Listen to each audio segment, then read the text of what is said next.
윤석열 대통령이 신설한 정책기획수석에 이관섭 한국무역협회 부회장을 홍보수석에 김은혜 전 의원을 각각 임명했습니다. 취임 이후 첫 참모진 개편입니다. 대통령 경호처가 문재인 전 대통령 사저 인근의 과도한 집회와 시위를 막기 위해 오늘부터 경호구역을 크게 확장했습니다. 여야 모두 환영의 뜻을 나타냈습니다. 국민의힘 주호영 비대위원장이 내년 초 새 지도부 선출 가능성을 내비쳤고 오늘 이준석 전 대표에 대한 윤리위의 추가 징계 논의 여부가 주목됩니다. 민주당 이재명 당대표 후보는 핵심 지지 기반인 호남 지역 경선에서 압승을 거뒀습니다. 어젯밤 9시까지 집계된 코로나19 신규 확진자는 5만 6천여 명으로 이틀 연속 일주일 전보다 감소한 것으로 나타났습니다. 본격적인 하락 국면으로 접어들지 주목됩니다. 연예기획사에서 여성 연습생들에게 몸매를 확인하겠다며 정기적으로 속옷만 입은 사진을 보내라고 강요했다는 제보가 들어왔습니다. 고발장을 접수한 경찰이 수사에 착수했습니다. 오늘부터 은행의 대출과 예금금리 차이가 공개돼 한눈에 비교할 수 있게 됩니다. 은행의 이자 폭리를 막기 위한 것으로 윤석열 대통령의 대선 공약이기도 했는데 일각에선 부작용을 우려하는 목소리도 나오고 있습니다. 한미 양국이 오늘부터 야외 실기동 훈련을 포함한 연합연습, 을지 자유의 방패 본연습에 돌입합니다. 최근 북한이 북침 전쟁 연습이라며 반발하고 있어 무력 도발 가능성도 제기되고 있습니다. 일본이 오는 11월 해상자위대 창설 70주년 기념 관함식에 우리 해군을 포함해 우방국 해군을 초청했습니다. 군 당국이 참가를 고려하고 있는데 우길기 갈등이 재발할 가능성이 커 논란이 예상됩니다. 시청자 여러분 안녕하십니까? 8월 20일 월요일 굿모닝 YTN 2부 시작합니다. 윤석열 대통령이 신설한 정책기획수석에 이관섭 한국무역협회 부회장을 임명하는 등 처음으로 직제와 인적 개편에 나섰습니다. 새 홍보수석에는 국민의힘 김은혜 전 의원이, 공석이던 안보실 2차장에는 임종득 예비역 육군소장이 기용됐습니다. 박석영 기자가 보도합니다. 윤석열 대통령이 취임 103일 만에 처음으로 일부 참모진 개편 인사를 단행했습니다. 신설한 정책기획수석에는 관료 출신이자 탈원전 정책에 반대하며 한국수력원자력 사장 자리에서 물러났던 이관섭 한국무역협회 부회장을 발탁했습니다.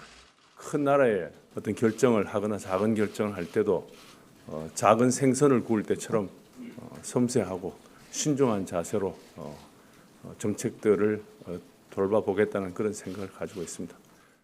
기존 2실 5수석 체제에서 2실 6수석 체제가 된 건데 정책기획수석 산하에는 기존에 있던 국정과제, 연설기록, 기획비서관들이 들어가게 됩니다. 기존의 정책조정기획관 체제는 미래전략기획관으로 이름을 바꾸고 부산 엑스포 유치에 전념하도록 했습니다. 새 홍보수석으로는 윤 대통령의 당선인 시절 첫 대변인으로 활동했던 국민의힘 김은혜 전 의원이 다시 구원투수로 등판했습니다. 국민 여러분의 기대와 바람을 가감없이 전달하고 윤석열 대통령의 국정 철학을 제대로 잘 전하는 가교 역할을 열심히 하겠습니다. 기존 최영범 홍보수석은 대외협력특보로 이동해 측면 지원에 나섭니다. 신인호 전 안보실 2차장이 일신상의 이유로 물러난 뒤 공석이던 자리에는 국방안보 분야 정책통으로 평가받는 임종득 육군 예비역 소장이 기용됐습니다. 대내적으로 안보 환경이 위중한 상황에서 2차장이라고 하는 중책을 맡게 돼서 책임의 막중함을 느낍니다. 김대기 비서실장은 이번 개편을 문책성 인사가 아닌 생산성과 효율성을 높이는 과정으로 판단해달라고 말했습니다. 또 조직은 유기체인 만큼 국정 쇄신과 비서실 쇄신은 5년 동안 계속될 수 있다고 덧붙였습니다. 여야 반응은 역시나 엇갈렸습니다. 국민의힘은 민생과 민심을 더욱 챙기겠다는 대통령의 의지라며 지지했지만 더불어민주당은 인사 참사를 부정하고 국민의 인적 쇄신 요구를 거부한 불통 인사라고 비판했습니다.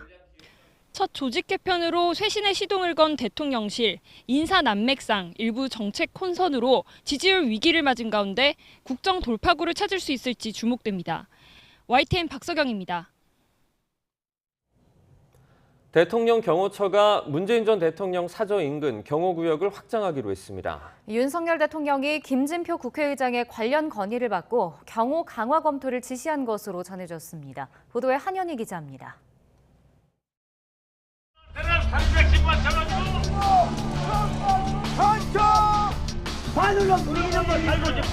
문재인 전 대통령 귀향 이후 밤낮 없이 시위대의 확성기 소리가 이어졌던 평상마을.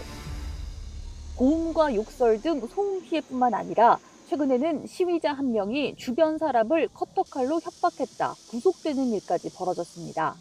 이렇게 사저 앞 집회, 시위가 격화하자 대통령 경호처가 문 전 대통령 사저 경호를 강화하기로 했습니다. 사저 울타리까지였던 경호구역을 울타리로부터 최대 300m로 확장한 겁니다. 경호처는 평산마을에서의 집회 시위 과정에서 모의권총과 커터칼 등 안전 위해 요소가 등장한 점을 꼽으며 전직 대통령의 경호를 강화할 필요가 있다고 판단했다고 설명했습니다. 또 집회와 시위 소음 때문에 일상생활에 어려움을 호소하는 평산마을 주민들의 고통도 함께 고려했다고 덧붙였습니다. 경호처가 직접 언급하지는 않았지만 윤석열 대통령이 지난 19일 신임 국회의장단과의 만찬에서 김진표 의장으로부터 관련 건의를 받은 것이 이번 조처에 영향을 끼친 것으로 알려졌습니다. 좀 대통령께서 관심을 가지고 경호처장에게 한번 현장 사정을 좀 파악해서 대책을 세워주시는 게 좋겠다 그랬더니 대통령이 회의 얘기를 민주당은 늦었지만 환영한다며 이례적으로 감사의 뜻을 담은 논평을 냈고 문 전 대통령 측 관계자는 앞으로 엄정한 법 집행이 실제로 이루어지는 게 중요하다며 말을 아꼈습니다. 국민의힘은 윤석열 대통령이 법과 원칙, 협치와 국민 통합 차원의 의미 있는 결정을 내렸다고 평가했습니다. 이번 조치는 자정부터 효력이 발생하지만 당장 사저 앞에서 열리던 집회나 시위가 멈추는 건 아닙니다. 기존에 집회 신고를 한 단체는 집회가 보장되고 경호구역 안에서도 1인 시위는 막을 수 없습니다. 다만 집회, 시위 장소로 이용되던 도로가 경호구역으로 들어오면서 과격 집회는 조금 누그러질 것으로 예상됩니다. YTN 한현입니다.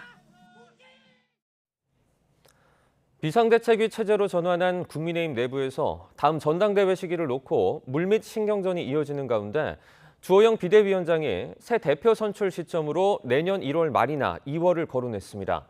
이준석 전 대표는 이런 움직임에 강하게 반발하고 있는데 오늘 열릴 국민의힘 윤리위 회의에서 이 전 대표에 대한 추가 징계 여부가 논의될지 주목됩니다. 엄윤주 기자입니다. 국민의힘 주호영 비대위원장은 당 일각에서 요구하는 조기 전당대회에 거듭 선을 그었습니다. 다음 달 정기국회가 시작되는 만큼 당권 경쟁보다는 민생에 매진하는 모습을 국민에게 보여줘야 한다는 겁니다. 이 중요한 국회 기간 중에 여당이 당대표를 뽑는 전당대회를 한다는 것이 국민들 눈에는 나라가 이렇게 어렵고 당이 어려운데 당권 싸움을 한다고 비춰질 수가 있어서 그러면서 새 대표 선출 시점은 오는 12월 9일 정기국회가 끝난 뒤 전당대회를 거쳐 내년 1월 말이나 2월쯤이 될 것으로 내다봤습니다. 이준석 전 대표가 제기한 비대위 효력정지 가처분 신청 사건에 대한 법원의 판단과 경찰 수사 상황을 봐야 한다는 전제를 달긴 했지만 구체적 시기를 처음으로 언급했습니다.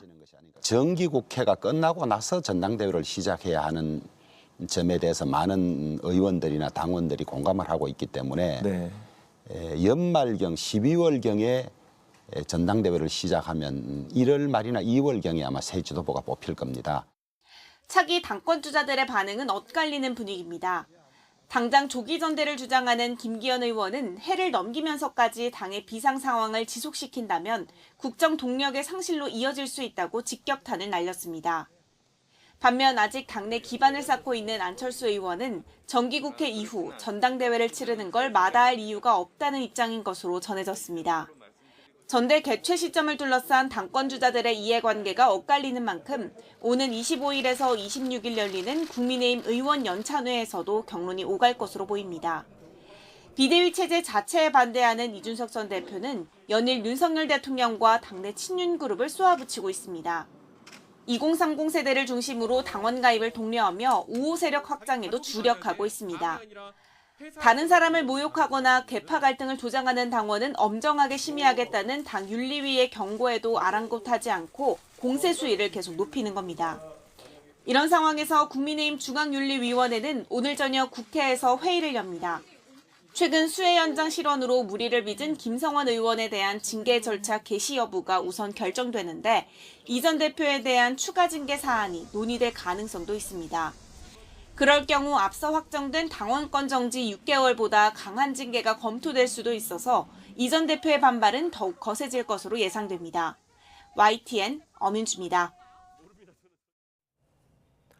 더불어민주당 당대표 경선에서 이재명 의원이 전북에 이어서 광주와 전남에서도 압승을 거뒀습니다. 최고위원 선거에서도 이재명계의 선전이 이어졌는데 이번 주 수도권 경선에서도 어대명 기류가 깨지긴 쉽지 않아 보입니다. 김승환 기자입니다. 민주당의 텃밭 광주 전남 지역 경선에서도 이변은 없었습니다. 이재명 의원이 파죽지세의 6연승을 거두며 대세론을 입증했습니다. 어머니의 사랑을 느꼈습니다. 더 낮은 자세로 더 열심히 임하도록 하겠습니다. 고맙습니다. 이 의원은 광주와 전남에서 모두 50%포인트 이상 격차를 벌리며 박용진 의원을 앞섰습니다. 누적 득표율 역시 78.35%로 21.65%에 그친 박 의원을 상대로 압도적 우위를 유지했습니다. 이런 흐름이 계속된다면 이 의원의 최종 득표율은 2년 전 유사한 대세론 속에 60.7%를 얻었던 이낙연 전 대표의 기록을 뛰어넘을 거라는 전망도 나옵니다. 고향인 전북에 이어 또 한 번 한계를 절감한 박용진 의원은 마지막으로 남은 수도권 당심에 지지를 호소했습니다. 대의원 동지들이 그러한 당의 방향에 대해서 공감하고 적극적으로 투표해 주시리라 기대하고요. 박용진을 통해서 당의 변화와 혁신에 대한 의지도 표출해 주시리라 기대하겠습니다. 최고위원 선거에서도 친 이재명계 후보들의 선전이 두드러졌습니다. 고민정 의원을 빼고 순위권인 5명에 친 이재명계 의원 4명이 포진한 기존 결과가 바뀌지 않았습니다. 광주를 지역구로 둔 송갑석 의원이 반짝 약진했지만 대세를 꺾지는 못했습니다. 역대 경선에서 호남 지역 결과가 수도권에서도 그대로 이어진 만큼 이번 주 마지막 수도권 경선도 비슷한 성적표가 나올 것이라는 전망이 많습니다. 사실상 승부가 기울었다는 분석이 나오는 가운데 다만 저조한 투표율로 전당대회 흥행이 실패한 건 이재명 의원에게는 부담이 될 것으로 보입니다. YTN 김승환입니다. 코로나19 신규 환자 수가 어젯밤 기준 5만 6천여 명대를 기록하며 오늘 6만 명 안팎이 될 전망입니다. 이틀 연속 일주일 전보다 적게 나온 건데 확산세가 본격적으로 하락 국면으로 접어들지 주목됩니다. 차유정 기자입니다. 코로나19 신규 환자가 어젯밤 9시 기준 5만 6천여 명으로 집계됐습니다. 일주일 전과 비교하면 3,400여 명 줄어 이틀 연속 일주일 전보다 감소세를 보였습니다. 방역당국은 앞서 이달 중 하루 평균 20만 명 안팎에서 정점을 찍은 뒤 서서히 감소할 거로 전망했는데 본격적인 하락 국면으로 접어들지 주목됩니다. 확산세는 누그러졌지만 위중증 사망 피해는 계속되고 있습니다. 위중증 환자는 20명 늘어난 531명, 사망자는 64명 나왔습니다. 치명률 자체는 지금 올라가고 있지는 않지만 전체 이 확진자 발생 규모와 연동되어 있는 측면이 있기 때문에 확진자가 증가하는 동안 사망자도 함께 증가하고 당국은 위중증 사망 피해가 확진자 규모와 1, 2주 시차를 두고 영향이 나타난다고 설명하지만 최근 확진자 추세가 누그러진 점을 감안할 때 진정세로 이어지지 못하고 있다는 지적이 나오고 있습니다. 위중증 환자 수 정점은 다음 달 초 하루 830에서 920여 명, 사망자 정점은 100에서 140여 명이 될 거라는 전망이 나옵니다. 결국 위중증 사망 피해를 얼마만큼 최소화하는지가 정부 방역 정책의 성패를 가릴 것으로 보입니다. 이를 위해 정부는 재택치료 중인 독거노인을 대상으로 전화 모니터링을 실시하는 등 감염자가 많이 나오는 계층과 시설에 역량을 집중하는 표적 방역에 주력하고 있습니다. 반복적으로 말씀드리는 고위험군에 대한 집중적인 관리, 고위험 시설에 대한 보다 더 적극적인 지원과 관리, 제도 완비 이런 것들이 필요하다는 것입니다. 정부가 신규 환자 30만 명에도 대응할 수 있는 의료 방역 체계 구축에 나선 가운데 전문가들은 위중증 환자가 정점 예측치에 도달할 경우 병상 포화 사태가 발생할 수도 있는 만큼 철저한 대비를 주문했습니다. YTN 차유정입니다. 기시다 일본 총리가 코로나19에 감염됐습니다. NHK 등 일본 언론들은 정부 발표를 인용해 기시다 총리가 코로나19 확진 판정을 받았다고 전했습니다. 감염 경로는 현재 알 수 없는 상태로 기시다 총리는 확진 후 총리 공관에서 요양을 취하고 있습니다. 일본이 오는 11월 해상자위대 창설 70주년 기념 국제관함식에 우리 해군을 포함해 서태평양 지역 우방국 해군을 초청했습니다. 국방부는 과거 우리 해군의 참가 사례 등을 고려해서 참가 여부를 결정한다는 입장인데 또다시 불거질 우길기 논란은 부담입니다. 보도에 신준명 기자입니다. 길이 248m, 초대형 호위함 이즈모 등 일본 해상자위대의 함정 36척이 열을 맞춰 항해합니다. 4,000톤급 디젤 잠수함 2대와 항공기 30여 대도 가세합니다. 지난 2015년 일본이 해상 열병식이라고 불리는 관함식을 실시한 모습입니다. 당시 우리나라는 일본의 초청을 받아 해상자위대의 관함식에 참가했습니다. 2002년에 이어 두 번째였습니다. 일본은 오는 11월 해상자위대 창설 70주년 기념 국제관함식에 우리 해군을 포함해 서태평양 지역 우방국 해군을 초청했습니다. 우리나라는 관함식 이후 실시되는 일본 주도의 인도주의적 수색구조 훈련에도 초청받은 것으로 전해졌습니다. 사로 불리는 해상수색구조는 지난 1979년 마련된 국제협약을 의미합니다. 군 관계자는 국제관례와 과거 우리 해군의 참가 사례 등을 종합적으로 검토해 참가 여부를 결정할 방침이라고 설명했습니다. 윤석열 정부가 한일 관계를 개선하겠다는 기조가 명확한 만큼 이번 관함식에 우리 해군이 참석할 가능성은 높게 점쳐지고 있습니다. 하지만 제국주의의 상징으로 인식되는 우길기가 걸린 함정들을 일본 총리가 사열하는 행사에 우리 해군이 참석하는 건 부적절하다는 비판도 또 불거질 것으로 예상됩니다.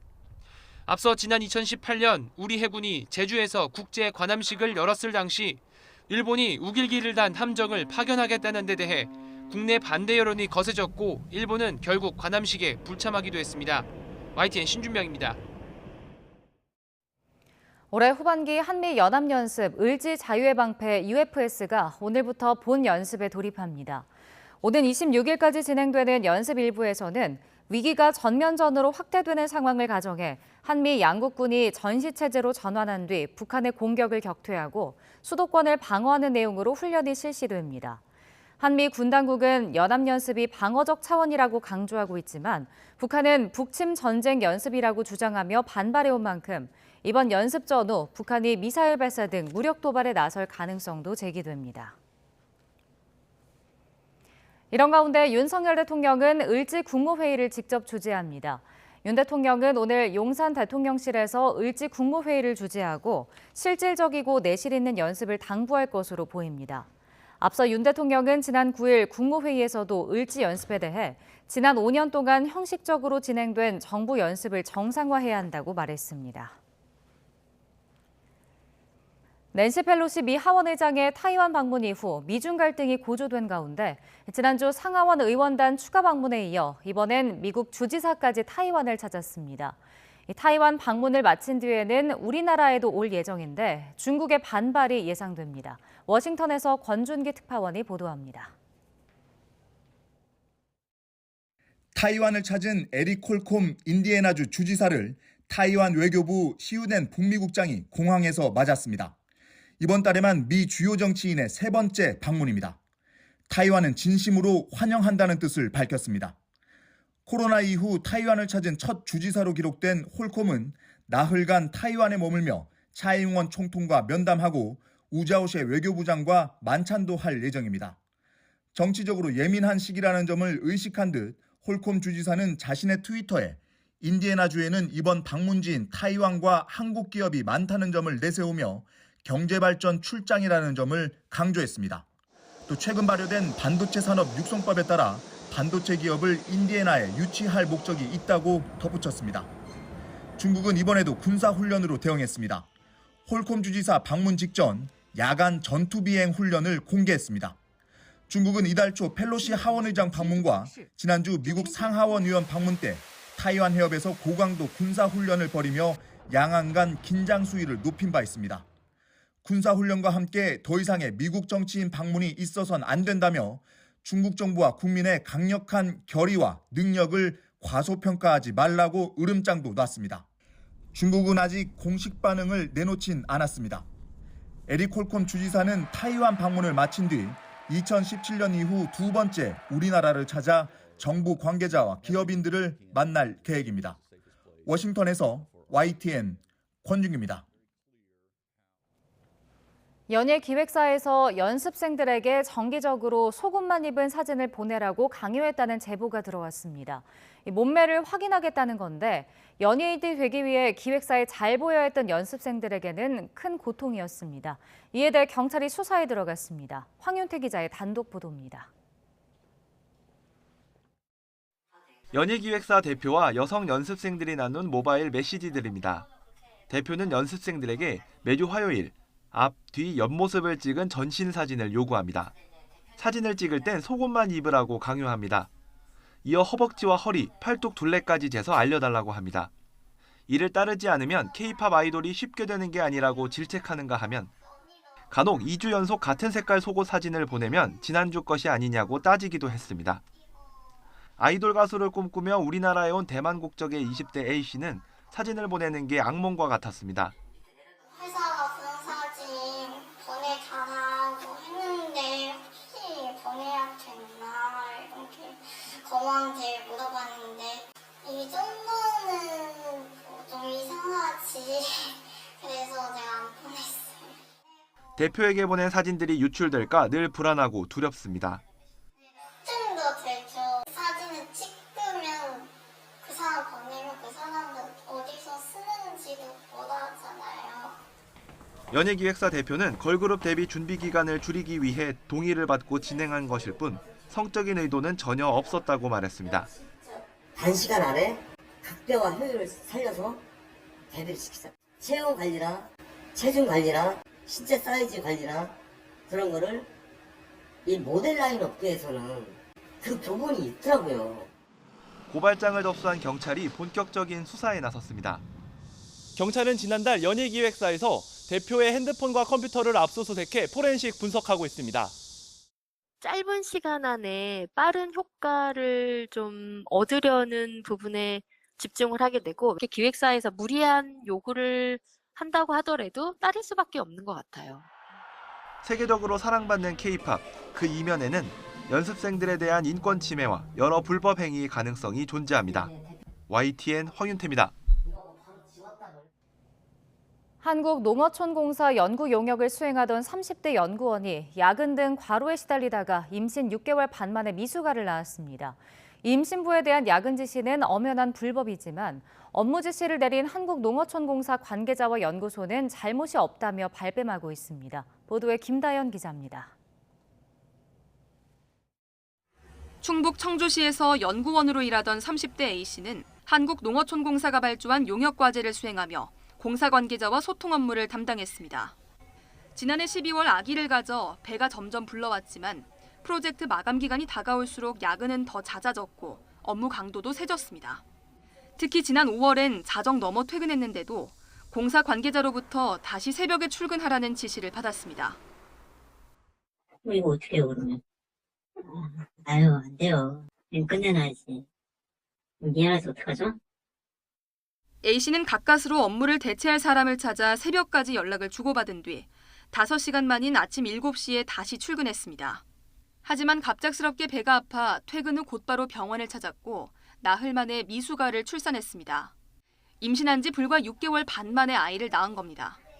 A씨는 3달 반이나 빠른 조산의 원인이 과로와 스트레스라고 주장합니다.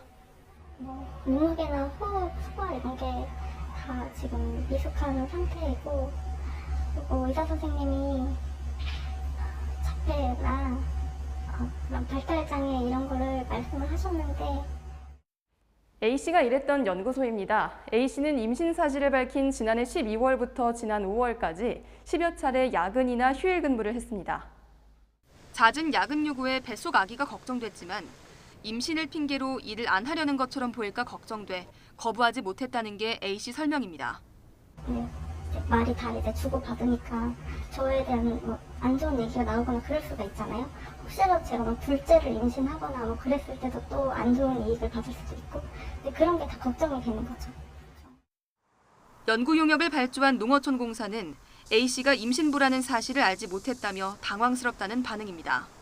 전화로 새벽 출근을 지시하는 과정에서 그럼 어떻게 하느냐고 말한 건 임신 사실을 처음 알게 돼 걱정되는 마음에 한 말인데 A씨가 오해한 것 같다고 해명했습니다.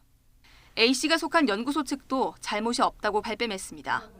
애초에 야근을 지시한 적이 없다며 자발적인 근무일 뿐이라는 겁니다. 너 이거 해야 되니까 야근해가지고 이거까지 마무리해. 이런 식의 지시나 이런 것들은 절대 없었어요. 오히려 힘들거나 뭐 하면은 이 친구들이 배려를 했지. 하지만 임신부가 스스로 문서 등을 통해 명확하게 요청하지 않는 한 야근하도록 하는 건 불법에 해당합니다. 근로기준법은 임신부의 시간 외 업무를 금지하고 원할 경우 쉬운 업무로 바꿔주도록 규정하고 있습니다. 손해배상을 다 산모가 입증하면서 재판하라고 하면 너무 힘드니 그런 산모에 대해서는 야간 근로나 휴일 근로를 제한하는 취지가 저는 그런 거라고 보거든요. 심장 판막 수술까지 받은 아기의 건강을 걱정하며 하루하루를 버틴다는 A씨는 조만간 회사와 한국농어촌공사를 근로기준법 위반 등 혐의로 고소할 예정입니다.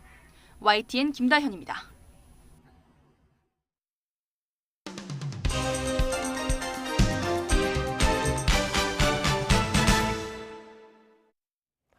(8월 22일) 월요일입니다. 오늘 아침 신문은 어떤 소식을 다뤘는지 짚어보겠습니다. 이현웅 아나운서가 주요 내용 정리해왔습니다. 어서 오세요. 안녕하십니까? 네, 첫 기사입니다. 주말에 대통령실 인선과 조직 개편이 발표가 됐습니다. 주목을 받는 새 인물의 사진들이 지금 기사를 장식을 했는데요. 어떤 내용에 주목을 했죠? 그렇습니다. 중앙일보에 실린 사진부터 보시면요. 왼쪽부터 차례로 이관섭 정책기획수석, 임종득 안보실 2차장, 김은혜 신임 홍보수석의 모습입니다. 각각의 기대하는 바가 커 보이는데요. 먼저 이관섭 수석에게는 대통령실에게 조금 부족하다고 평가를 받았던 정무 감각, 이른바 정무적 감수성을 위한 적임자라고 표현을 했습니다. 이런 말을 했죠. 나라의 크고 작은 결정을 할 때 작은 생선을 구울 때처럼 섬세하고 신중한 자세로 돌봐야겠다. 이 비유가 상당히 큰 주목을 받았습니다. 또 돌아온 대통령의 입, 김은혜 수석 역시도 홍보에 있어서는 올라운드 플레이어가 되어줄 것을 대통령실이 기대한다고 전하고 있었습니다. 한편 여권에서는 대통령실 인적 쇄신이 이걸로 끝이 아니라는 분위기라고 하는데요. 이른바 윤핵관을 통해서 들어온 인사들이 문제가 없는지 살펴보고 추가 개편을 할 수 있다라고 본 겁니다. 이에 대해서 일각에서는 권력 투쟁 양상으로 번질 수 있다는 우려도 나오고 있었습니다. 네. 한편 민주당은 주말 동안 호남 지역 순회 경선을 치렀습니다. 다음 기사인데요. 더 기운이 빠졌다 이런 표현도 좀 보이고요. 어대명, 그러니까 어차피 대표는 이재명의 그 분위기가 이어가는 모양새죠. 네, 그렇습니다. 전북, 전남, 광주에서 이재명 의원 모두 70% 후반대 득표율을 보이면서 승기를 잡아가는 모습입니다. 이런 흐름이 이어진다면 역대 가장 높은 득표율로 당대표에 선출되는 게 가능하다라는 전망까지 나오는데요. 하지만 한겨레 신문에서는 이번 호남 지역 투표율을 보면서 문제를 지적하고 있었습니다. 이번 호남 지역 평균 투표율이 35.5% 정도로 나왔는데요. 전국 평균에 미치지 못하는 수준이었습니다. 낮은 투표율의 이유로는 두 가지 측면이 있다고 분석을 하고 있었는데 첫 번째는 어대명 현상이 부른 무관심이었습니다. 강성 지지층이 아닌 합리적 지지층에서 투표해야 할 의미를 찾지 못하고 있다는 거였고요. 두 번째는 민주당에 대한 불만이 드러난 것이라고 봤습니다. 지난 지방선거 당시에도 광주가 전국 최저 투표율을 기록하면서 차가운 민심을 보이지 않았습니까? 그 이후에 민주당이 크게 달라지지 않았다라고 여전히 보고 있는 겁니다. 호남 지역의 낮은 투표율을 보면서 민주당의 한 관계자, 전당대회를 마친 후에도 당이 운영 동력을 확보하기 어렵거나 국민의힘의 서진 정책이 반사 이익을 누릴 수도 있다고 보기도 했습니다. 이제 호남 지역의 낮은 투표율, 이 민주당은 참 고심이 클 것 같습니다. 다음 기사입니다. 조선일보 일면인데요. 배달의 배신이라는 제목이 이 눈에 띄네요. 어떤 내용이죠? 그렇습니다. 배달의 배신이기도 하고요. 더 크게 보면 플랫폼의 배신이라고 이 기사에서는 지적하고 있었습니다. 네. 배달을 포함해서 택시나 쇼핑 같은 플랫폼 기업들 초창기 모습을 생각해 보면요. 여러 유통 과정을 거치지 않아도 된다는 점에서 가격 거품을 걷어낼 수 있다며 인기를 얻기 시작했습니다. 네. 하지만 그렇게 이용자를 모아서 독과점 시장을 이루자 숨겨둔 속내를 드러냈는데요. 배달 플랫폼들은 최근 잇따라 수수료와 배달비를 크게 올리는 모습입니다. 기사에 나온 사례를 보면 김밥 2줄을 시켜 먹는데 소비자는 14,000원을 냈다고 하고요. 이 중에서 식당은 7,000원 정도만 챙기는 구조라고 합니다. 또 배달비를 높게 설정을 해두면 주문이 끊기는 경우가 많기 때문에 어쩔 수 없이 음식 가격에 반영을 시켜서 1,000원, 2,000원씩 가격을 올리고 있다고 합니다. 네. 이런 문제는 해외에서도 비슷하게 논란이 되고 있다는데요. 그래서 뉴욕시는 플랫폼 기업들의 최고 수수료율을 20%까지로 묶어두는 법안을 통과시키기도 했다고 합니다. 네, 김밥 2줄에 소비자는 14,000원을 내고 그리고 식당은 7,000원만 챙기고 확실히 좀 과거에는 볼 수 없었던 수준인 것 같습니다. 다음 기사입니다. 이 스마트폰 사진이 하나 보이는데요. 덮개를 벗어낸 것 같아요. 어떤 내용이죠? 네, 그렇습니다. 경향신문이 쓴 셀프 수리에 대한 기사인데요.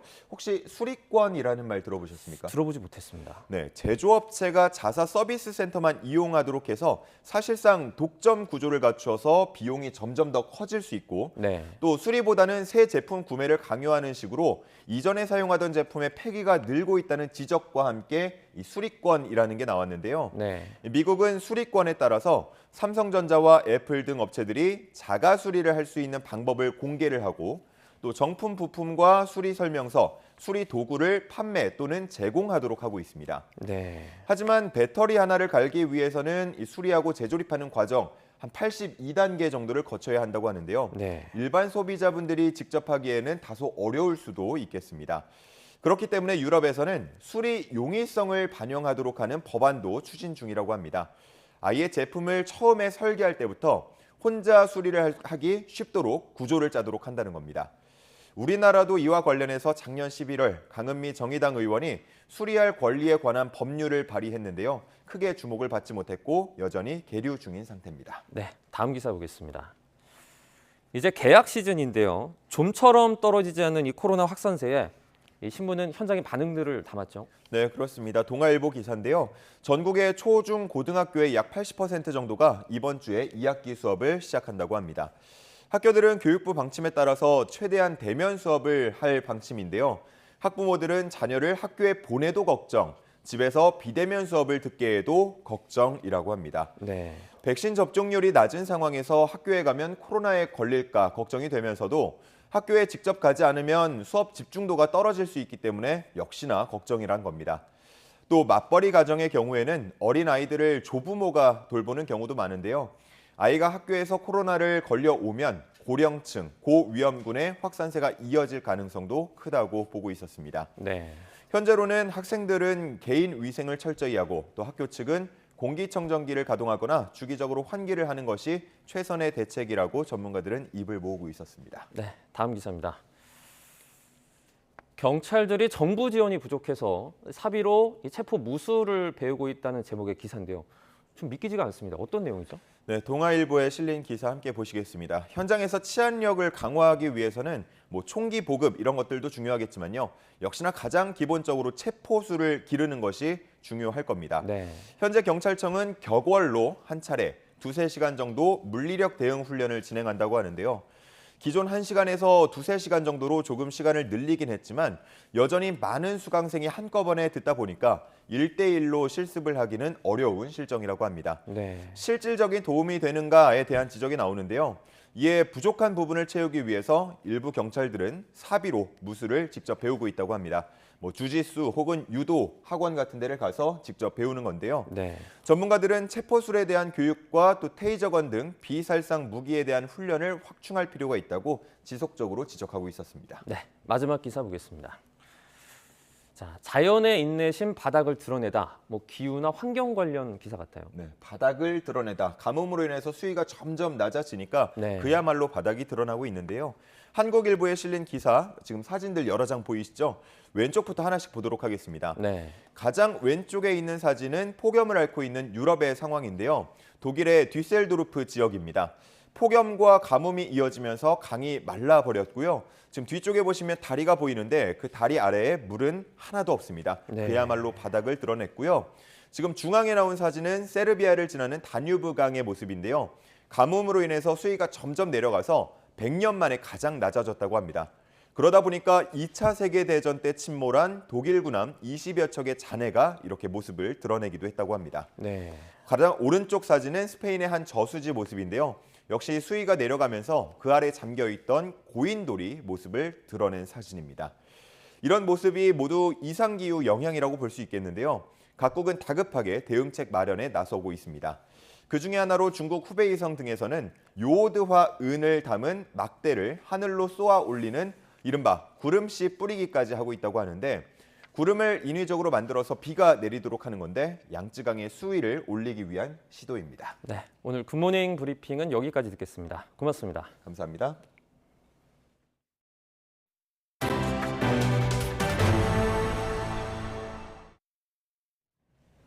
은행의 과도한 이자 장사를 막기 위한 예대 금리차 공시가 이번 주부터 시작됩니다.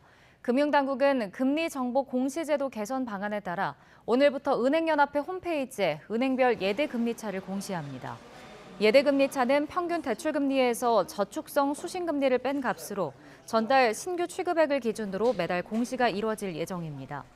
대출금리는 신용평가사의 신용점수 구간을 50점 단위로 나눠 9단계로 공시될 예정이어서 소비자들은 자신의 신용점수 구간의 은행별 평균 대출금리를 쉽게 비교할 수 있습니다. 코로나19 사태 이후 글로벌 공급망 재편과 미국의 해외 진출 기업의 본국 복귀, 이른바 리쇼어링이 가속화하고 있습니다. 미국 내 리쇼어링으로 인한 올해 일자리 창출이 35만 개 이를 것으로 전망됐고, 특히 여기에는 우리 기업들이 한 몫을 하는 것으로 나타났습니다. 보도에 김상우 기자입니다. 조 바이든 미 대통령은 지난달 21일 코로나19에 확진된 이후 17일 만에 업무에 복귀한 뒤 주로 일자리와 공급망 확충 행보를 잇따라 이어가고 있습니다. Today there are more people working in America than before the pandemic began. In fact, there are more people working in America than any point in American history. 특히 치료 후 재발까지 겪은 후유증으로 기침을 여러 차례 하면서도 반도체 산업 육성법 서명 관련 연설을 하며 반도체 등의 산업이 미국으로 돌아오고 있다고 역설했습니다. But these industry leaders also see America is back. The future of the chip industry is going to be made in America. 해외 진출 기업의 본국 복귀를 뜻하는 리쇼어링 효과로 올해 미국에 35만 개의 새 일자리가 창출될 것이라는 전망이 제기됐습니다. 월스트리트저널은 2010년에 리쇼어링으로 일어난 미국 내 일자리는 6천 개에 불과했지만 코로나 사태가 발생한 2020년에는 18만 개, 지난해는 26만 개, 올해는 35만 개로 불어날 것으로 전망된다고 보도했습니다. 그러면서 지난달에만 수십 개의 기업이 미국의 새로운 공장을 건설하겠다는 계획을 밝혔다면서 220억 달러, 약 29조 원을 신규 투자키로 한 SK그룹 등의 사례를 소개했습니다. 리쇼어링 속도가 빨라진 데는 공급망을 마비시킨 코로나 사태와 러시아의 우크라이나 침공, 중국과 타이완의 갈등 등을 겪은 기업들이 이른바 탈중국 등을 통해 생산시설을 미국으로 옮기는 것이 유리하다는 판단을 내렸기 때문으로 분석됩니다. 여기에 인플레이션 감축법 등 미국 내 투자와 생산에 혜택을 주는 아메리카 퍼스트 정책이 강화되고 있기 때문입니다. 월스트리트저널은 코로나 사태 후 리쇼어링 흐름이 분명해졌고 장기적 흐름이라고 전했습니다. YTN 김상호입니다. 오늘도 후텁지근한 낮더위가 이어지겠습니다. 수도권을 제외한 내륙 곳곳에는 폭염주의보가 내려진 가운데 이 지역을 중심으로는 체감 온도가 33도를 웃돌겠는데요. 나오실 때는 가볍고 또 시원한 옷차림 해주셔야겠습니다. 오전 한때 수도권 지방에는 빗방울이 떨어지는 곳이 있겠고요. 오후부터는 하늘에 구름량도 점차 늘겠습니다. 이후 밤에는 경기 북부를 시작으로 내일은 전국에 비가 내리겠는데요. 비의 양은 5에서 30mm로 많지는 않겠고요. 수요일인 모레까지도 오락가락 이어지겠습니다. 현재 기온 살펴보도록 하겠습니다. 현재 서울 기온 25.5도, 대전은 23.7도, 부산은 21.5도를 나타내고 있고요. 낮 기온은 대부분 30도를 웃돌겠습니다. 오늘 서울의 한낮 기온은 30도, 대전은 31도, 광주와 대구는 32도 선까지 오르겠습니다. 금요일까지 곳곳에 비 소식이 잦겠고요. 주 후반부터는 더위도 한결 누그러지겠습니다. 지금까지 날씨 정보였습니다.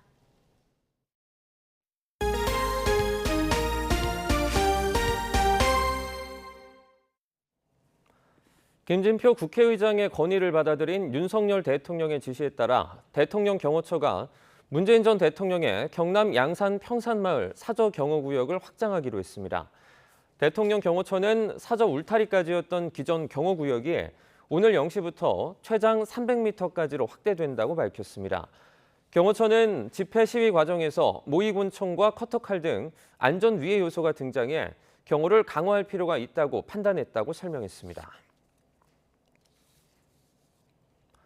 대통령실은 윤석열 대통령의 특별감찰관 임명 문제에 대해 국회에서 결정을 하면 100% 수용하는 것이라고 설명했습니다. 김대기 비서실장은 용산 대통령실 청사 브리핑에서 특별감찰관 도입 수용 보도에 대한 입장을 묻자 특별감찰관은 대통령이 수용을 하겠다 안 하겠다 하는 차원이 아니라며 이같이 밝혔습니다. 특별감찰관은 대통령 배우자와 사촌 이내의 친족, 대통령 비서실 수석비서관 이상을 감찰 대상으로 하는데 문재인 정부에서는 고위공직자 범죄수사처와 기능이 겹친다는 이유로 공석으로 뒀습니다. 김진표 국회의장은 지난 19일 윤석열 대통령과 국회의장단의 만찬에서 윤 대통령이 개헌 논의에 대해서 비교적 긍정적으로 반응했다고 밝혔습니다. 또 여야 중진협의체와 관련해 우선 여야 5선 이상 의원만 구성해 운영하면 된다는 자신의 제안에 대해서도 좋은 의견이라고 평가했다고 전했는데요. 직접 들어보시죠. 정치가 국민에게 어떤 비전과 희망을 줄 수 있는 그런 우리 지금 정치 현실이나 발전된 시대 상황에 맞지 않는 그런 개헌들을 한번 논의를 시작을 하겠다고 말씀을 드렸더니 거기에 대해서 비교적 긍정적인 그런 의견 표명을 해주셨다는 거. 원칙적인 대상은 한 4선 이상으로 하되 처음에 는 5선부터 하는 것도 방법이다. 왜냐하면 5선이 여야가 똑같이 동수입니다. 6명씩 동수여서 하고 거기에 이제 원내대표, 정책위 의장, 또 필요할 때는 문제가 된 현안을 다루는 상임위원장 이렇게는 함께 참여해서 토론하고 대통령께도 이걸 말씀을 드렸더니 굉장히 관심 표명을 하면서 좋은 방안 같다는 의견이셨고 오늘 주요 부처에 대한 국회 결산 심사가 진행되는 가운데 쟁점 사안을 놓고 여야 의원들의 공방이 예상됩니다. 국회 법제사법위원회는 오전 10시에 전체 회의에서 회계 결산을 할 예정인데 더불어민주당은 한동훈 장관을 상대로 법무부에 이른바 검수원복 시행령을 두고 맹공을 퍼부을 것으로 보입니다. 이에 대해 국민의힘은 법안 취지에 따라 시행령 개정이 이루어진 것이라고 반박하며 법무부를 엄호할 것으로 관측됩니다. 비슷한 시각에 열리는 국회 정보위 전체 회의에서는 회계 결산과 함께 부처 업무 보고가 이루어지는데 김기현 국정원장이 참석하는 만큼 북한 관련 질의가 이어질 것으로 전망됩니다. 전현희 국민권익위원장이 감사원이 권익위 특별감사를 진행하며 직원들에게 위원장이 시켰다고만 부르라며 허위 답변을 종용했다고 주장했습니다. 전 위원장은 자신의 SNS에 감사원의 불법적 감사와 조사 행태가 도저히 묵과할 수 없는 수준이라 강력히 법적 대응하겠다며 이같이 밝혔습니다. 이어 감사원이 권익위 직원들에게 위원장 개입을 순순히 불지 않으면 별건 조사하겠다고 협박하며 허위 답변 유도와 불법 강압 조사도 했다고 적었습니다. 이에 대해 감사원은 전현희 권익위원장의 주장을 강하게 반박했습니다. 감사원은 보도자료를 통해 권익위원장이 시켰다고만 불라고 하는 등 협박과 회유를 통해 감사를 진행한다는 내용은 사실이 아니라고 밝혔습니다. 윤석열 정부 첫 검찰총장 후보자로 지명된 이원석 대검찰청 차장검사에게는 검수완박법 대응 등 적지 않은 과제가 눈앞에 놓여 있습니다. 특히 대표적인 윤석열 사단으로 꼽히는 데다 전 정권을 겨냥한 수사가 속도를 높이고 있어서 무엇보다 검찰 중립성을 증명해내는 일이 가장 큰 숙제입니다. 보도에 홍민기 기자입니다. 100일 넘는 검찰총장 공백기 끝에 윤석열 정부 첫 총장 후보자로 지명된 이원석 대검찰청 차장검사. 이미 석 달 넘게 총장 직무를 대리했고 검찰 대규모 인사 등에도 관여한 만큼 안정감을 선택한 인사라는 평가가 나옵니다. 하지만 이 후보자 앞에는 해결하기 쉽지 않은 과제가 산적해 있습니다. 우선 검사의 직접 수사 범위를 부패, 경제 범죄 등으로 축소하는 이른바 검수완박법이 다음 달 10일 시행을 앞두고 있습니다. 법무부가 법 시행령을 고쳐 수사 범위를 확대하는 방안을 추진하고 있는데 야당은 꼼수, 쿠데타라며 강하게 반발하는 상황입니다. 이 후보자로선 검수완박법 시행 대응책과 함께 다음 달 헌법재판소에서 열리는 권한쟁의 심판에서 재판관들을 설득할 전략도 고심해야 합니다. 전임 총장보다 7기수나 낮은 파격 인사라는 점에서 임명 뒤 검찰 내부 동요를 막는 것도 중요한 과제입니다. 사법연수원 27기인 이 후보자와 기수가 같거나 높은 검찰 지휘부는 모두 15명으로 검찰 관행에 따라 줄사표가 이어질 수도 있습니다. 무엇보다 가장 중요한 과제는 검찰 중립성 유지입니다. 이 후보자는 과거 삼성 비자금 수사 등에서 윤 대통령과 호흡을 맞췄고 윤 대통령 총장 시절에는 대검에서 핵심 참모로 보좌하는 등 윤 사단 중에서도 핵심으로 꼽히기 때문입니다. 전 정권과 야권을 향한 검찰의 전방위 수사도 중립성을 증명해야 하는 시험대입니다. 검찰은 이 후보자가 지명된 뒤 하루 만에 탈북어민 강제 북송 사건과 월성어전 조기 폐쇄 사건으로 대통령 기록관을 연달아 압수수색하는 등 전 정권 수사에 박차를 가하고 있습니다. 민주당 대표 당선이 유력한 이재명 의원과 관련해서는 서울중앙지검이 대장동 특혜 비리 사건을 재수사하고 있고 이 의원의 변호사비 대납 의혹 사건을 수사하는 수원지검도 공소시효가 끝나는 다음 달 9일 안에 결론을 낼 것으로 보입니다. 이 후보자 역시 지명 직후 이러한 우려를 알고 있다며 검찰의 중립성을 지키겠다고 밝혔습니다. 밖에서 염려하시는 것을 저희들이 충분히 잘 알고 있습니다. 이 가치를 소중하게 지키도록 노력하겠습니다. 이 후보자는 대검 참모들을 중심으로 준비단을 꾸리고 인사청문회 준비에 들어갔지만 여야 격렬한 대립이 예상되는 만큼 인사청문 과정은 순탄치 않을 전망입니다. YTN 홍민기입니다. 정부가 소상공인 부채 감면을 위한 프로그램을 도입하기로 했지만 금융권과 지자체 등의 반발로 시작부터 삐걱거리는 모습입니다. 세부 방안 발표 계획마저 미루고 추가 논의와 검토에 들어갔는데 당장 다음 달 본격 도입을 앞두고 논란이 좀처럼 사그라지지 않고 있습니다. 강희경 기자의 보도입니다.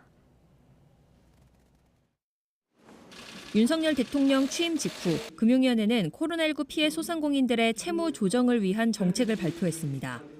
30조 원 규모의 새출발 기금을 설립해 부실차주의 채무를 최대 90%까지 감면해준다는 게 핵심입니다. 상환 능력에 맞게 장기 분할 상환, 금리 인하, 원금 감면 등 과감한 채무 조정을 지원하겠습니다. 그러나 반응은 그다지 좋지 않았습니다. 과도한 원금 감면으로 도덕적 해이가 확산할 거란 우려가 제기됐고 성실하게 빚을 갚아온 차주만 불이익을 받게 돼 역차별이란 불만도 커졌습니다. 새출발기금이 각 지방자치단체 산하 지역 신용보증재단의 보증 채권을 헐값에 사들일 가능성이 제기되자 지자체마저 공개적으로 반대 목소리를 냈습니다. 금융당국은 연일 해명에 나섰습니다. 소상공인 자영업자 330만 명 중에 신불자는 10만 명입니다. 3% 세상을 위한 정책이 새출발기금입니다. 논란 끝에 지난 18일 새출발기금의 세부 운영 방향을 발표하기로 했지만 이마저도 돌연 연기했습니다. 금융권과 관련 기관과의 추가 소통이 필요하다는 이유였습니다. 정작 같은 날 열린 설명회에서는 이금융권을 중심으로 지원 대상이 지나치게 넓다는 등의 반발이 쏟아졌습니다. 논란이 커지자 금융당국은 자산보다 빚이 많은 경우에만 원금 감면을 해주기로 하는 등 기준을 강화했습니다. 각 기관의 이해관계에 따라 일부 반대가 있을 수는 있지만 순부채를 기준으로 자산과 소득을 함께 고려하는 가운데 도덕적 해이 문제를 최소화할 수 있다는 범위 내에서는 가능한 제도로 생각됩니다. 당장 다음 달 중에 신청을 받기로 하는 등 제도 도입은 코앞에 다가왔지만 최종안은 아직도 발표되지 않은 채 논란만 계속되고 있습니다. YTN 강희경입니다. 우크라이나 전쟁 여파로 발생했던 국제 원자재 수급난이 진정 국면에 접어든 것으로 보입니다. 하지만 미국과 중국의 기술 패권 경쟁으로 반도체 수급 불안이 우려돼 정부는 대책 마련에 나섰습니다. 보도에 이승윤 기자입니다. 러시아의 우크라이나 침공 이후 치솟았던 에너지와 곡물 등 국제 원자재 가격이 차츰 안정을 되찾고 있습니다. 석탄과 천연가스, 원유는 지난해보다 올랐지만 밀과 옥수수의 가격 증가세는 더뎌졌습니다. 또 한때 급등했던 철광석과 구리, 파묘, 알루미늄 가격은 이제 지난해보다도 내려갔습니다. 하지만 정부는 글로벌 공급망 위기 요인은 여전한 것으로 판단하고 있습니다. 특히 미중 기술 패권 경쟁 심화와 러시아 우크라이나 전쟁 장기화, 중국의 대만에 대한 수출입 금지 조치가 3대 불안 요인으로 꼽힙니다. 대중 대일 공급망 이슈 우리가 잠재적인 위기가 있는 부분을 저희들도 계속 챙기고 있는데 우리는 업종 단체와 우리 업계를 같이 모시고 이 부분을 한번 점검하는 게 큰 의미가 있다고 생각합니다. 정부는 30여 개 핵심 품목의 수급 현황을 점검하고 비상시 대응 방안을 마련한다는 방침입니다. 나라별로 보면 크립톤 등 반도체, 희귀가스는 러시아 의존도가 높습니다. 2차 전지 소재는 중국에, 반도체 부품과 소재, 장비는 타이완에 주로 의존하고 있습니다. 정부는 또 119개 산업 분야 핵심 품목에 대한 조기 경보 시스템을 구축해 주요국의 특이 동향을 감시하기로 했습니다. 산업부는 소재, 부품, 장비 산업과 관련해 민간의 원자재 비축과 수입 다변화를 지원하기 위한 소부장 특별법 개정을 연내에 추진한다는 계획입니다. YTN 이승윤입니다. 미국 정부가 유가 안정을 위해 내년부터 원유 생산량을 대폭 늘리기로 했습니다. 제니퍼 그레논 미국 에너지부 장관은 폭스뉴스에 출연해 내년부터 미국이 기록적인 원유 생산에 들어갈 것이라며 하루 1,270만 배럴 생산량을 목표로 제시했습니다. 이는 현재 하루 1,200만 배럴 미만의 생산량에서 증가한 수치이자 1,220만 배럴 생산으로 최고치를 기록했던 2019년보다도 늘어난 것입니다. 그레논 장관은 러시아의 우크라이나 침공 이후 글로벌 시장에서 원유 수백만 배럴이 사라졌다며 석유는 전 세계적으로 거래되는 만큼 손실분을 채워야 한다고 말했습니다.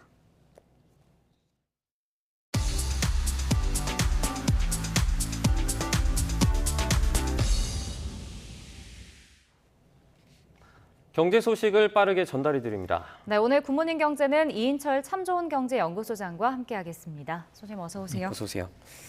원달러 환율이 고공행진을 이어가고 있습니다. 2008년의 금융위기 이후에 최고 수준이죠. 맞습니다.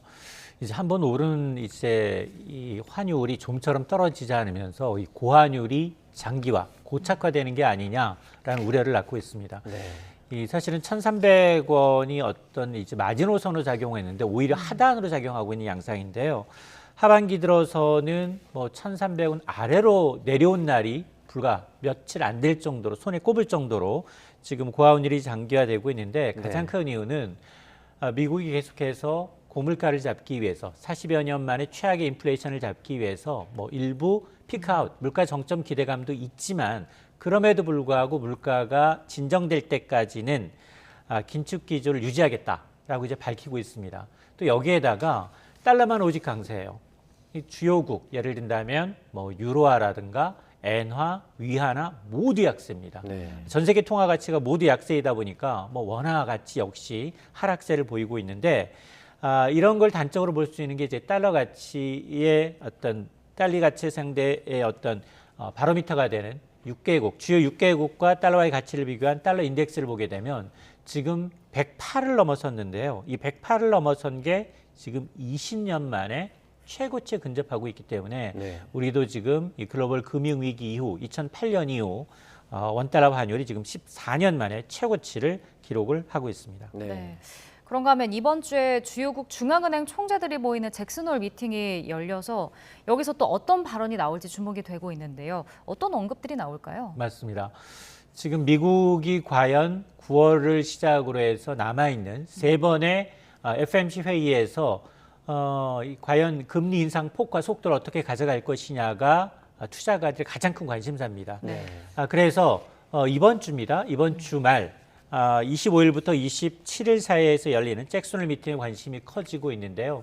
이 잭슨홀 미팅이라는 건 캔자스시티 연방은행이 매년 8월 말에 준비하고 있는 경제 포럼인데요. 네. 와이오밍주 잭슨홀에 위치해 있기 때문에 잭슨홀 미팅이라고 합니다. 여긴 뭐 제롬 파웰 미 연준 의장을 비롯해서 전 세계 중앙은행 총재들이 다 모여서 향후 통화 정책에 대한 세미나를 엽니다. 네. 여기서 어떤 힌트를 제공할지가 초관심사인데 이 제롬 파웰 의장의 발언 당연히 뭐 전 세계적인 통화 정책의 바로미터 역할을 하기 때문에 가장 큰 관심사고 특히 그 제롬 파웰 의장이 긴축 강도를 조금만 더 속도 늦출 수 있다라는 이제 기존의 입장을 재확인해 준다면 무난하겠지만 그러나 물가가 잡힐 때까지 계속해서 긴축 기조는 유지할 수밖에 없고 그리고 요즘에 최근 들어선 매파성 이제 연준이 의사들의 발언이 더더욱 주목을 받고 있거든요. 그러다 보니까 지금 연준의 통화 정책을 가늠해 볼 수 있는 페드 워치를 보게 되면 지금 한 6대4 정도로 9월에 미국이 이제 2단계 금리 인상, B컷 가능성이 더 높아요. 네. 아직은 자이언트 스텝 가능성보다는 6대4 정도로 높지만 이 비율이 지금 왔다 갔다 하고 있거든요. 미국에 발표되고 있는 경제 지표에 따라서 0.75%냐, 0.5%냐를 두고서 지금 이 가늠을 하고 있는 상황이기 때문에 9월에 뭐 지금은 0.5%포인트 금리 인상 가능성이 높다 하더라도 네. 9월 말고 10월 한 달 쉬고 11월에 또 미국이 통화정책 회의가 있는데 그 당시에 또 한 번 더 빅스텝 그리고 연말 12월에 한 번 더 베이비 스텝 그래서 연말에 미국의 기준금리는 연 3.75% 가능성을 지금 높게 보고 있기 때문에 네. 뭐 이것들이 어떻게 이번 통화정책회의에서 반영이 될지 그리고 이 발표 시점을 기준으로 해서 연준 위원들의 성향, 점도표가 어떻게 바뀔지 여부가 관심사입니다. 네. 일단은 당분간 이 고환율이 유지될 거다 이런 전망이 많습니다. 소장님은 좀 언제까지 이어질 것으로 전망하세요? 힌트는 미국의 물가가 잡힐 때까지입니다. 네. 미국의 물가가 잡혀서 미 연준의 금리 인상 기조가 마무리돼야 돼요. 네. 근데 지금 금리 인상 기조를 미 연준은 내년까지 잡고 있어요. 네. 물론 최근 들어서 이제 물가의 피크아웃 기대감이 일고 또 경기를 감안하게 되면 내년 하반기, 상반기 정도 가면 일단 금리 인상 기조가 좀 멈추지 않겠느냐라는 관측도 물론 있습니다. 네. 자, 그럼에도 불구하고 적어도 내년 상반기까지 미국의 기준금리 인상 가능성이 높기 때문에 달러화는 강세가 불가피하다. 물론 뭐 원화만 약세가 아니라 전 세계 주요국 통화 대비 모두 다 약세고 그러다 보니까 잭슨홀 미팅에서 연준 의사, 미국 중앙은행장의 발언 그리고 한 50여 개 국가가 모두 똑같이 따라서 미국보다 같은 속도 내지는 미국에 따라가는 양상이기 때문에 아마 점점점 이 미국의 통화 정책의 방향에 대한 어떤 이런 이제 시사한 점이 환율에 영향을 미칠 수밖에 없는데 문제는 뭐냐? 우리나라와 미국 간 금리 격차가 점점점 벌어지고 있다. 현재는 0.25%포인트예요. 네. 근데 앞서 제가 미국이 연말 가면 최고 연 3.75%까지 기준금리를 올릴 텐데 한국은행은 이번 주 25일 금통위 예상돼 있죠. 여기에서 25베이스 포인트, 베이비 스텝이에요. 그리고 10월에 있어요. 10월에도 베이비 스텝. 그러면 10월에 베이비 스텝으로 4연속 금리 인상으로 마무리될 것이다라는 전망이 있거든요. 네. 이 얘기는 연말 가더라도 한국은행의 기준금리는 2.75%라는 얘기입니다. 네. 이렇게 되면 한국과 미국 간 기준금리 격차가 0.25에서 1%포인트로 격차가 더 벌어져요. 네. 그러면 당연히 미국 달러화에 대한 메리트가 더 발생할 수밖에 없고요. 그렇게 되면 아마 이제 환율은 더 오를 수밖에 없어서 아마 1,350원까지는 좀 이제 바라보는 시각이 좀 우세한 상황인데 여기다가 지금 겨울철 난방 이제 시즌이거든요. 여기 유럽에 이제 가스가 변수가 될 수밖에 없는데 지금 보면 천연가스 가격이 지금 사상 최고예요. 네. 지금 국제유가는 굉장히 많이 떨어졌어요. 떨어졌음에도 불구하고 오히려 천연가스와 경유 가격은 좀처럼 내리지 않고 있습니다. 유럽의 수요 때문에 그런데 지금 뭐 러시아가 가스관을 잠가가면서 계속해서 통제를 하고 있는 부분이 있기 때문에 과연 이런 것들이 이제 변수가 될 수 있다. 물가 정점에는. 또 하나가 물론 뭐 이렇게 이제 환율이 1,330원을 넘어서 1,350원으로 이제 굉장히 가파르게 오르게 되면 우리 이제 외환 당국이 바짝 긴장할 수밖에 없습니다. 네. 아직은 외환 보유가 이제 여유가 있기 때문에 지금 고점 부근에서는 외환 당국이 직접적으로 달러를 풀 가능성이 있고요.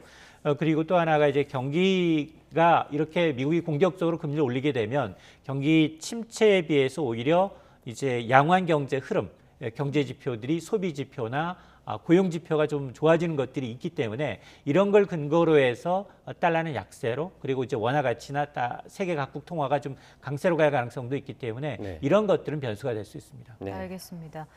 자, 최근에 국내 증시가 일부 회복세를 보이긴 했지만 유가 증권시장 상장 종목 4개 가운데 1개꼴로 주가가 하락한 것으로 나타났습니다. 뭐 회복세라고 보기는 좀 어렵다고 해야 할까요? 맞습니다. 아직까지는 이제 베어마켓 랠리다. 침체장 속에 일시적인 반등 성격이 짙기 때문에 개인 투자자들은 사실 계속 매도하고 있고요. 네. 외국인들이 지난달 중순 이후로부터 매수를 하고 있지만 그럼 환율에는 별다른 영향을 미치지 않고 있는 것도 사실이거든요. 자, 그러다 보니까 한국거래소가 국내 유가증권시장 상장 종목 937개의 상승률을 지난 6일과 지난 19일 비교를 해봤더니 2주 동안 주가가 내려간 종목이 24%, 4개 가운데 1개예요. 네. 근데 같은 기간 코스피는 8% 넘게 올랐어요. 이유가 뭐냐? 아직은 이제 이 베어마켓 랠리 전망이 우세하다라는 점. 두 번째가 자, 하반기 기업들의 실적이 좋을까? 전망치는 상반기보다는 좋지 않을 수 있다. 점점점 실적에 대한 기대치가 낮아지고 있다라는 점. 네. 또 세 번째, 글로벌 긴축 기조가 유지가 되다 보니까 여기에다가 이제 경기 침체 우려까지 이제 고조가 되고 있는데 이런 것들이 이제 국내 증시의 발목을 잡고 있다라는 겁니다. 네. 그 금융감독원이 투자자들에게 최근에 해외 거래, 해외 주식 거래에 주의를 당부를 했습니다. 특별한 이유가 있습니까? 저는 누누이 말씀드리지만 이게 지난해에는 사실 국내 증시가 부진할 때 해외 증시가 상당히 이제 선전을 했어요. 네. 그래서 이른바 서학개미들이 쏠쏠이 재미를 봤지만 올해 상황은 좀 다릅니다. 네. 특히 이제 미국은 이제 경기 침체 우려가 크잖아요. 2분기 연속 이제 마이너스 성장을 했기 때문에. 그럼 경기에 굉장히 민감한 게 기술주예요. 네. 지난해 고수익을 가져다던 종목들이 굉장히 좀 리스크가 큰데 올해는 보니까 실제로 계좌 수도 많이 늘었어요. 금감원의 통계에 따르면 지난해 말 기준 해외 주식 계좌 수가 491만 계좌인데요. 네.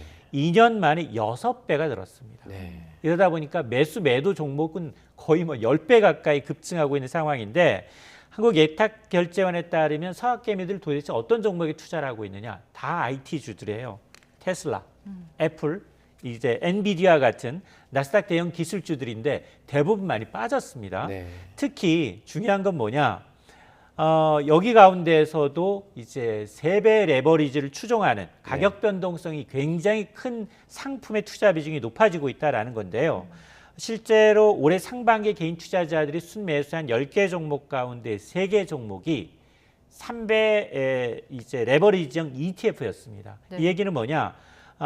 이들 하루 변동폭이 3배 성과를 내도록 설계된 네. 이 레버리지 상품에 국내 서학개미들이 투자가 집중돼 있다. 이건 고위험, 이제 위험 상품이기 때문에 이 성향을 보게 되면 이 금감원 입장에서는 상당히 가격 변동성을 정말 알고 한 배 떨어지는 게 아니라 3배 수익이 날 수도 있겠지만 역으로 3배 마이너스 날 수도 있습니다. 근데 네. 지금 지수가 전부 하락 기조이기 때문에 이런 투자 위험 요소를 인지하고 하고 있는 건지에 대해서 이제 경고하고 있는데 단기 고수익만을 노리고 투자하는 건 상당히 이제 리스크하다라는 점을 이제 부각시키고 있는 겁니다. 네. 자, 이번엔 부동산 이야기도 좀 해보겠습니다.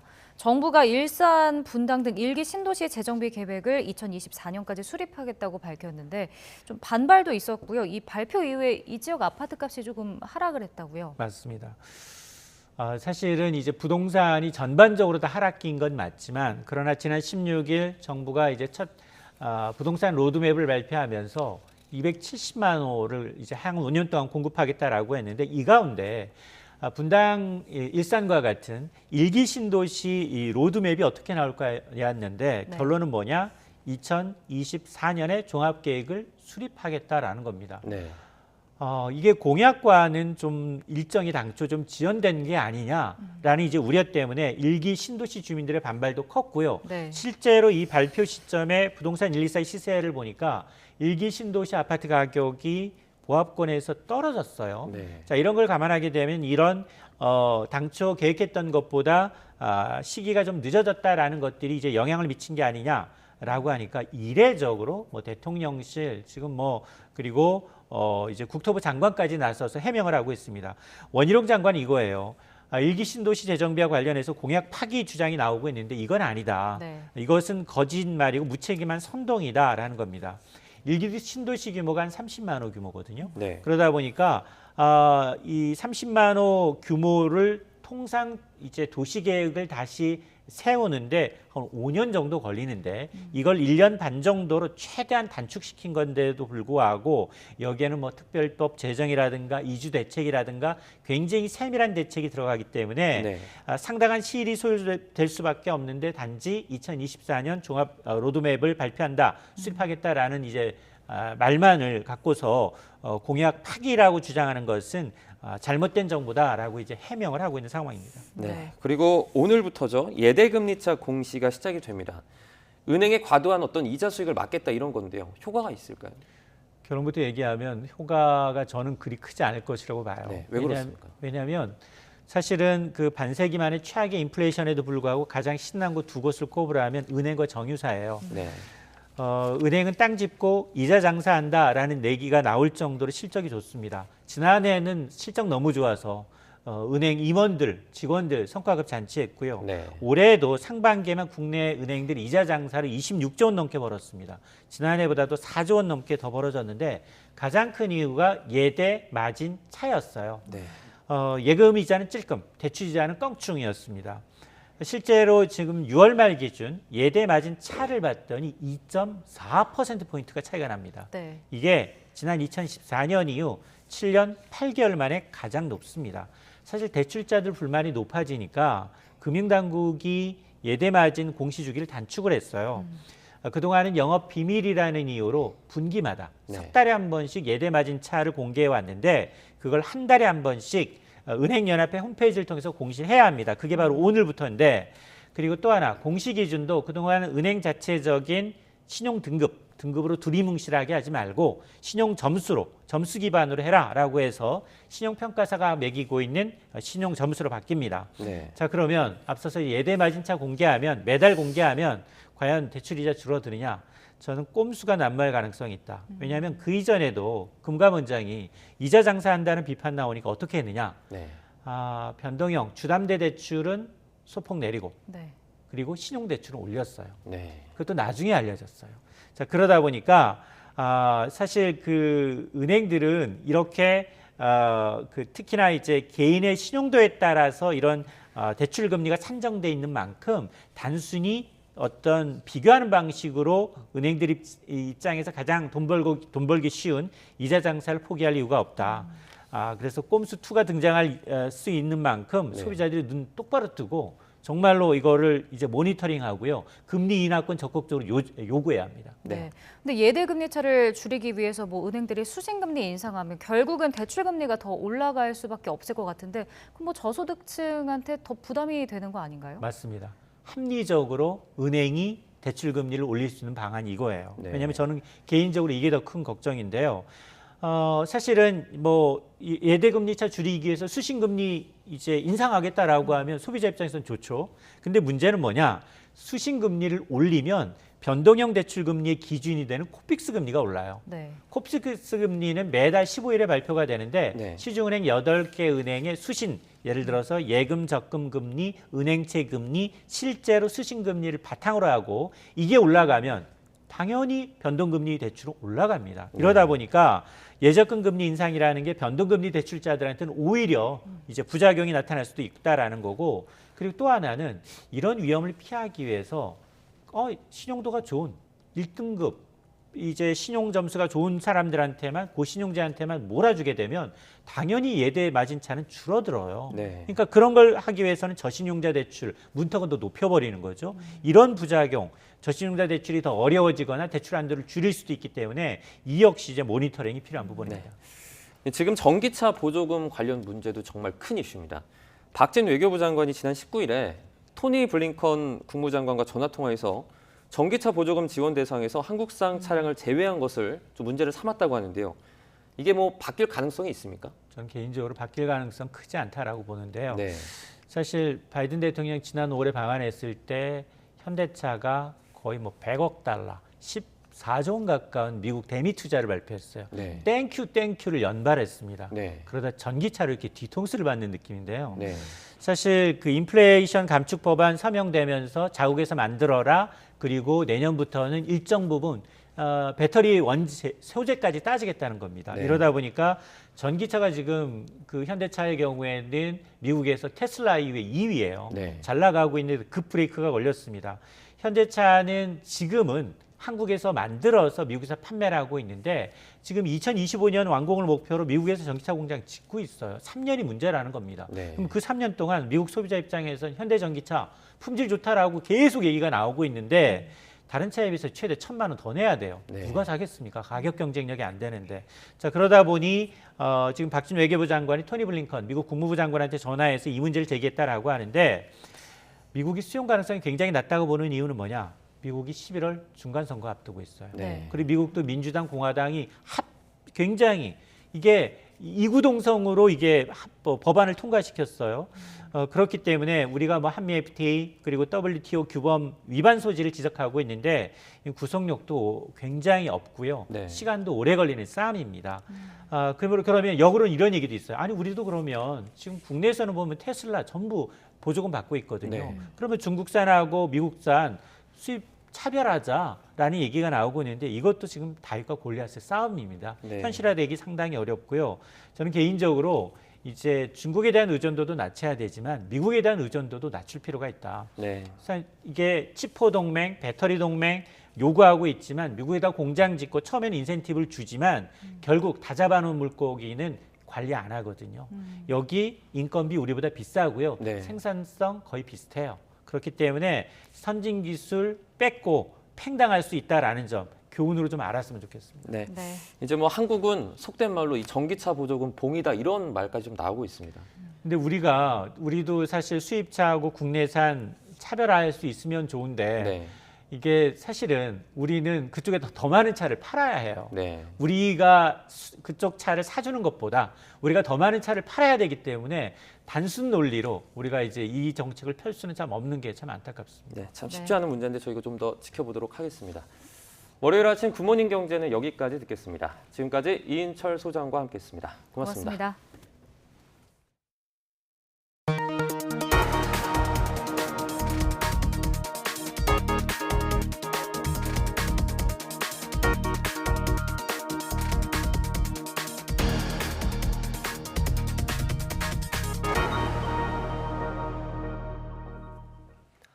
일본이 해상자위대 창설 70주년 국제관함식에 우리 군을 초청한 것으로 파악됐습니다. 군 관계자는 오는 11월 일본이 주최하는 서태평양 해군 심포지엄과 국제관함식의 초청장을 받았다고 밝혔습니다. 다만 우리 해군의 참가 여부는 아직 결정되지 않았다고 덧붙였습니다. 앞서 우리 해군은 지난 2015년 열린 일본 해상자위대의 관함식에 대조영함을 파견했는데 우길기가 걸린 자위대 함정들을 일본 총리가 사율하는 행사에 우리 해군이 참석하는 것은 부적절하다는 비판이 일기도 했습니다. 낸시 펠로시 미국 하원 의장의 타이완 방문으로 미중 갈등이 증폭된 가운데 지난주 미 상하원 의원에 이어서 이번에는 인디애나주 주지사가 타이완을 찾았습니다. 로이터 통신은 공화당 소속인 에릭 홀콤 인디애나 주지사가 경제, 무역, 학술 대표단을 이끌고 타이완을 방문했다고 보도했습니다. 홀콤 주지사는 자신의 트위터 계정을 통해 타이완과 한국에서의 경제개발 출장을 위해 타이베이에 도착했다며 코로나 이후 타이완을 찾은 첫 미국 주지사라고 밝혔습니다. 일본이 중국을 겨냥해 장거리 미사일을 1000발 이상 보유하는 것을 검토 중인 것으로 나타났습니다. 타이완을 둘러싸고 무력 충돌이 생길 경우에 대비하겠다는 건데 내년도 일본 방위비도 역대 최대가 될 전망입니다. 도쿄에서 이경아 특파원입니다. 이달 초 펠로시 미 하원 의장이 타이완을 전격 방문한 시기, 일본 자위대는 집단 자위권 행사를 염두에 둔 군사훈련을 실시했습니다. 국가 존립과 국민 안전이 위협받는 상황에 대비한 훈련은 사실상 타이완 유사시를 상정한 것입니다.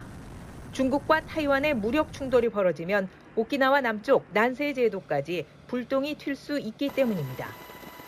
武力の行使を伴う非シナリオ訓練にも参加をいたしました。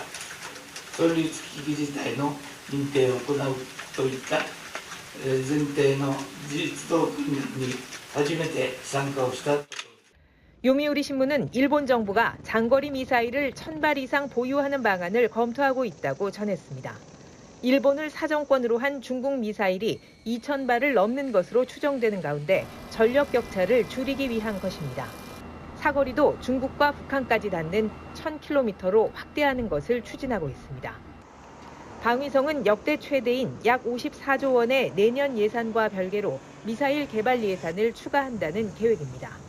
일본 정부는 급변하는 국제 정세를 앞세워 연일 방위력 강화를 역설하고 있습니다.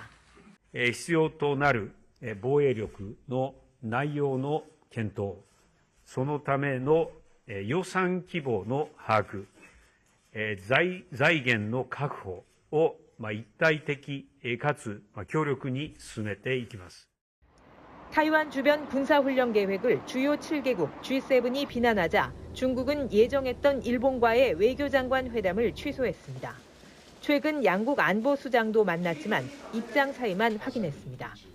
중일 관계의 개선 조짐이 보이지 않는 가운데 일본과 타이완의 소통 창구 역할을 해온 일화 의원 간담회 회장이 타이완을 방문합니다. 자민당 중의원인 후루야 회장은 차이잉원 총통과도 만날 예정이어서 양국 관계에 또 다른 불씨가 될 전망입니다. 도쿄에서 YTN 이경아입니다. 러시아 푸틴 대통령의 정신적 스승으로 알려진 정치 철학자 딸이 의문의 차량 폭발 사고로 숨졌습니다. 러시아 당국은 배후에 우크라이나가 있을 가능성까지 열어둔 채 조사를 벌이고 있습니다. 보도에 이종수 기자입니다. 러시아 수도 모스크바 외곽에서 오후 9시 30분쯤 SUV 차량이 강력한 폭발로 산산조각이 났습니다. 이 사고로 운전자는 현장에서 사망했습니다. 사망한 운전자는 푸틴의 정신적 스승으로 알려진 정치 철학자 알렉산드르 두긴의 딸 두기나. 두기나는 아버지 차량을 몰았던 것으로 전해졌습니다. 모스크바 당국은 두긴 또는 부녀를 노린 살인사건으로 보고 수사에 착수했습니다. До настоящего времени на месте происшествия продолжают работу следователи и криминалисты Главного следственного управления СК России по Московской области совместно с коллегами из ГУК СК России. 아버지 두기는 지난 2월 푸틴 대통령이 우크라이나를 침공하도록 부추긴 인물로 2014년 러시아의 크림반도 강제 병합에 관여했다는 이유로 미국 제재 명단에 오르기도 했습니다. 언론인이자 정치평론가로 활동하던 딸 두기나는 러시아 국영TV에 나와 우크라이나 침공을 두둔했습니다. 러시아는 당국의 수사가 우크라이나를 배후로 지목할 가능성까지 언급하고 나섰습니다. 러시아 외무부 대변인은 당국이 두기나의 죽음에 우크라이나가 연루돼 있다고 판단하면 우크라이나가 국가 테러리즘 정책을 추구하고 있다는 의미라고 말했습니다. YTN 이종수입니다. 이라크 내 이슬람 시아파 성지에서 산사태가 발생해 최소 6명이 매몰됐다고 국영 INA 통신이 현지 시각 21일 보도했습니다. 구조당국은 전날 밤 카르발라 인근 영묘의 바위산 일부가 무너지면서 6명에서 8명의 성지 순례자가 매몰돼 시신 4구를 수습했다고 밝혔습니다. 그러면서 습도 등의 영향으로 지반이 약해지면서 바위가 무너져 내린 것으로 보인다고 말했습니다. 프로야구 1위 팀 SSG가 키움을 꺾고 2연패 뒤 2연승을 올렸습니다. SSG는 선발 모리만도의 7이닝 무실점 호투와 최정의 시즌 19호 쐐기포를 앞세워 6대1로 승리했습니다. 키움은 5연패 부진에 빠졌습니다.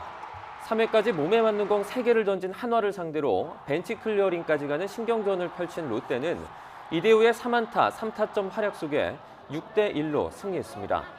4위 KT는 기아를 이기고 3위 키움을 반게임 차로 추격했고 구창모가 부상 복귀전에서 5와 3분의 2이닝 무실점으로 호투한 NC는 삼성을 눌렀습니다.